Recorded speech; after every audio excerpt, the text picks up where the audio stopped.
We did this before 53 years ago, and that I mean it is a reasonable thing to contemplate, like what's gone on since then. And what I'd tell you is when we did Apollo, which again, the more we learn about what they did, the more magical it seems what they were able to accomplish given the technology and the learnings that they had. But when we did Apollo, the architects of Apollo, Gilbert, Seaman, von Braun. All right, you're listening to Mission Control. Now we're going to go to CBS News senior national correspondent Mark Strassmann, who is at Johnson Space Center, home of Mission Control.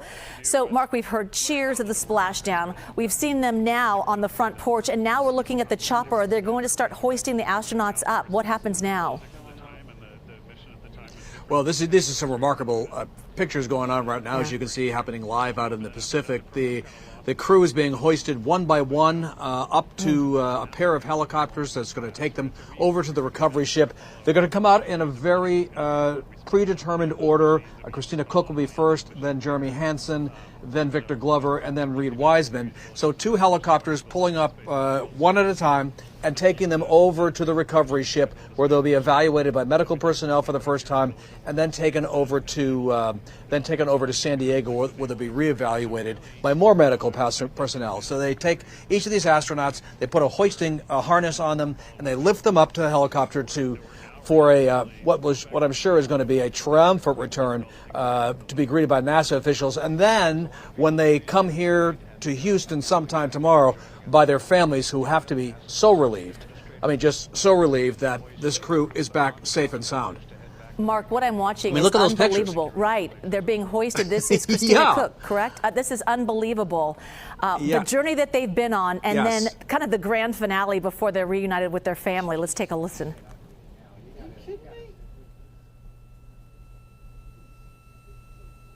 Wow, that is a moment, and they'll be doing this for all 4 astronauts, Mark. And obviously, they were talking about choppy waters, but I think this is nothing compared to what they've been through the last 9 days. Correct?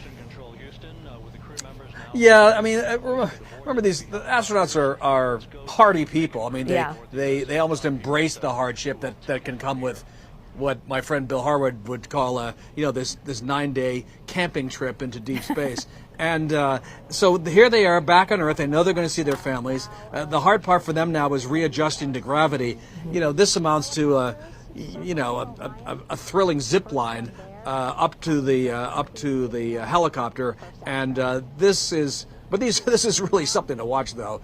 I mean, think about all the different experiences this crew has been through over the last 9 days. I mean, they've gone 252,000 miles out to the moon, looped around it, seen extraordinary images of the cosmos, taken pictures of those for the rest of us to experience, and now they've come back and they get a moment like this. I mean, it's just, I mean, if you're an astronaut, this is a pretty good day, right? I mean, I would say so. You've had a pretty good week. Nobody had a better view at work than you did over the last week. Yeah, good point. I was going to say, sometimes when you're in an extraordinary event, it's the afterglow and the days after when you go, oh my goodness, because they're in the moment right now. But I think in the days to come, I hope they're going to keep a journal and jot down everything that's going through their mind, because what an experience. Right now they're living it and they're doing it, and they're just trying to get to medics and safety and their family. But there's going to be a certain afterglow for sure.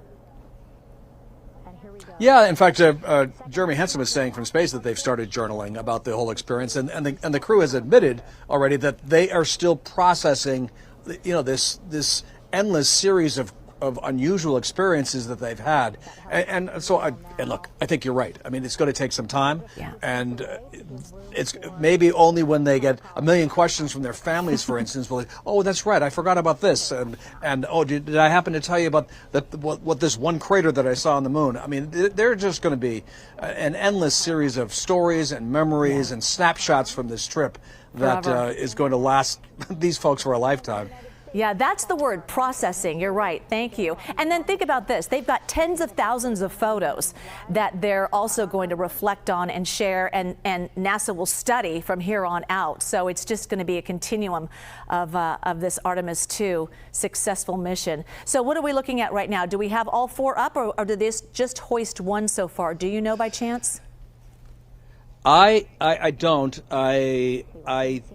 I think this is well, it's obviously at least the second person. but I can't. I think I'm you're sorry, right. Yes, the I raft believe. with those people on it is too small. Right, Yeah. it might be the second Yeah, or but, third person. I mean, in short order, all four will be up, will be in the sky and heading over to back in the sky, and heading over to the recovery ship, which is the USS Mertha. I didn't even think at that Yeah, it's point. quite a They are moment. back in the sky. Okay, let's listen in. Around the moon. Third astronaut in the air, getting hoisted quickly back into the first helicopter now.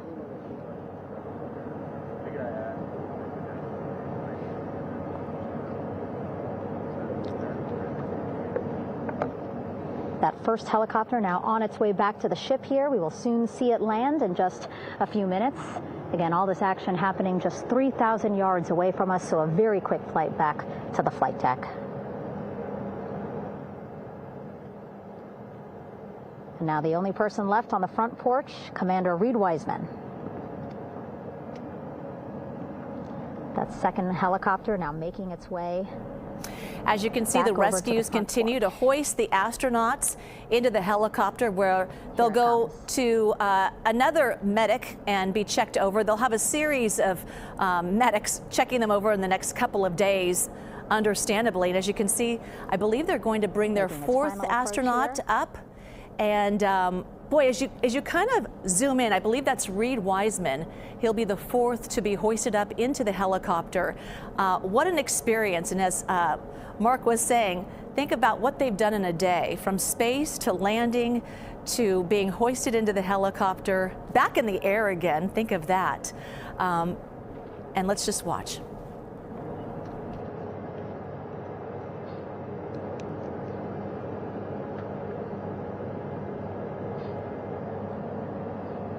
The last astronaut, Commander Reid Wiseman,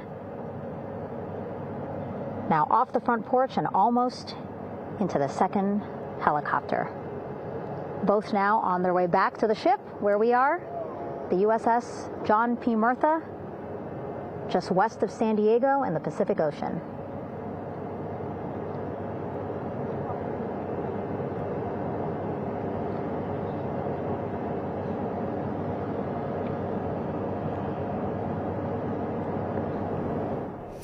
Mark, you've covered this from start to finish. Can I get your thoughts? Exciting to see our 4 crew members minutes away. Yeah, crying? first of all, just hugely relieved for the sake Yes. of the astronauts and their families that they are back safe and sound, right? Right. I mean, at bottom, these are 4 people who put their lives on the line to take an extraordinary adventure. But if you're trying to define what a successful Artemis II mission was, I asked Reid Wiseman about that once, and he said that one definition of success would be if people barely remembered that this mission ever happened. And I said, what do you mean by that? And he said, if this mission encourages the rest of us to do more ambitious things, to do more extraordinary things, to land on the moon, to set up a moon colony, to go on to Mars, he said, this mission that they just went through, all the memorable images that we just saw, it will be an afterthought, because it will have led to and inspired all the missions that are to follow. And that's something to consider too. Yes, as a snapshot in time, all of these moments have been wondrous to see, those images from space that the crew sent back.